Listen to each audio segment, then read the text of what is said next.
Hello fellow YouTubers and welcome to my channel dedicated to all things gaming in virtual reality. Today I'm pitching the two big hitters in the virtual gunstock world against each other. It's ProTube MagTube versus Virtual Rifle Systems Mark III in a clash of the titans. Let's get straight into it then, and remember, we're born to respawn.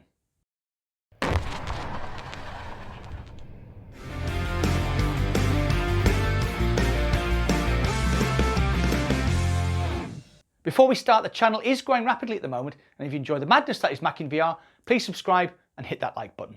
You can also support the channel on Patreon. The link is in the description below. Thank you. I would also like to point out that I am not sponsored by either ProTube or Virtual Rifle Systems, and I purchased both of these VR gunstocks with my own money. Now that's out of the way, we need to discuss why you would need a gunstock in the first place. Basically, it's down to accuracy. He's on there. Dead. Once set up correctly, a good gunstock allows you to shoulder, shoot and transition as if you were using a real firearm.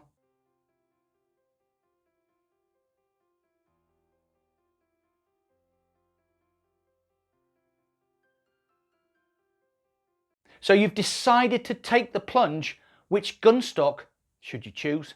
First, we'll look at both companies' design choices and what their mounting solutions look like. Secondly, we'll look at ease of setup. Third, the starting price point. Fourth, and probably most important, how they perform in a gunfight. Then lastly, which one should you buy? Excited? Let's get straight into it then. 1. Design and mounting. VRS have opted for a more realistic looking gunstock based on a real AR, and I know I've been criticised for saying this before, but boy does it look cool. Every part of the Mark III is injection moulded except the mounts, which are 3D printed. The stock is very mil-spec, and if you have real steel accessories, a nice Magpul stock for example, it will fit onto the VRS Mark III with little fuss. Because the Mark III looks like a real gun, that means that the magnetic mounts are mounted on top of the tracking ring of the Quest and Index controllers. They are very easy to attach and consist of this hinged adapter with one small Allen key, which, once tightened, holds the bracket securely against the tracking ring.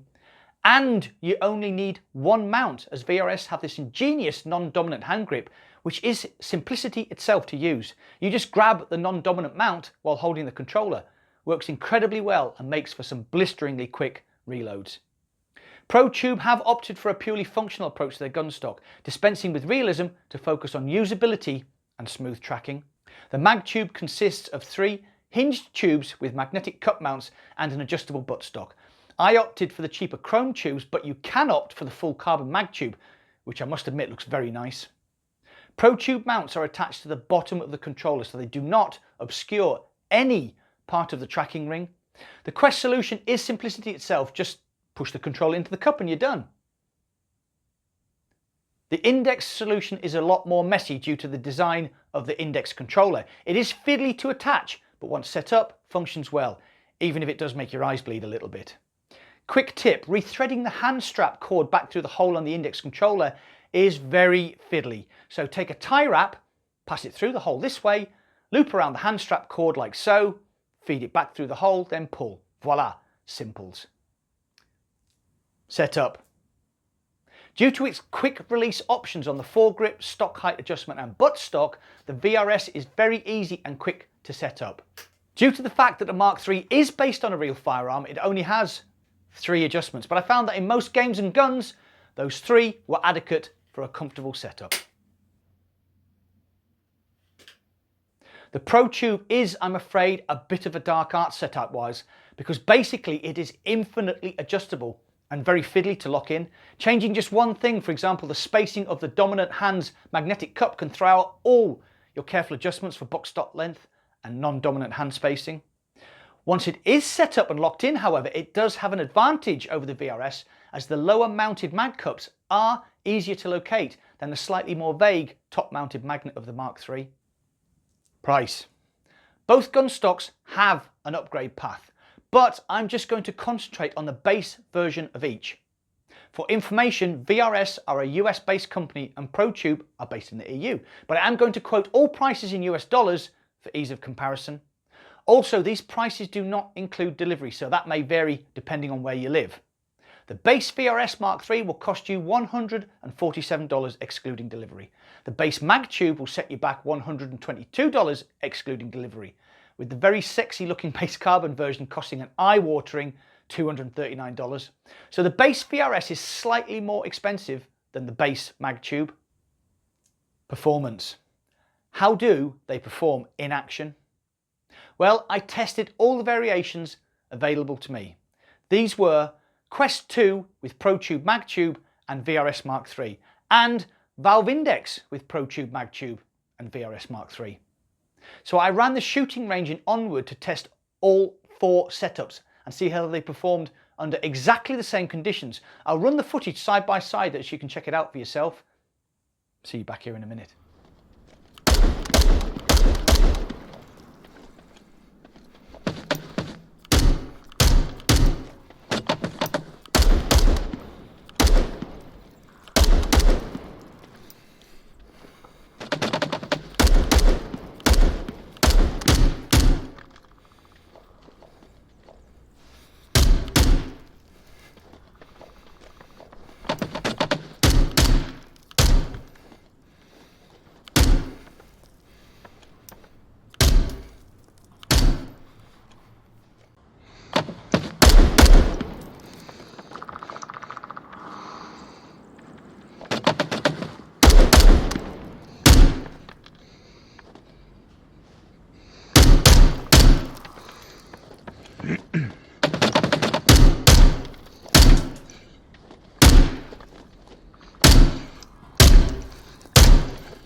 What did you think of that? Did you see any tracking problems?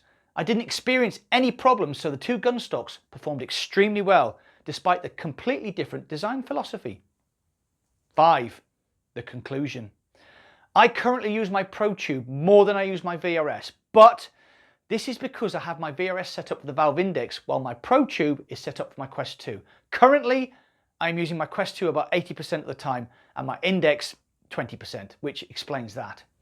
But which one would I recommend? Which one would I buy? Difficult one this, like trying to choose a favourite child.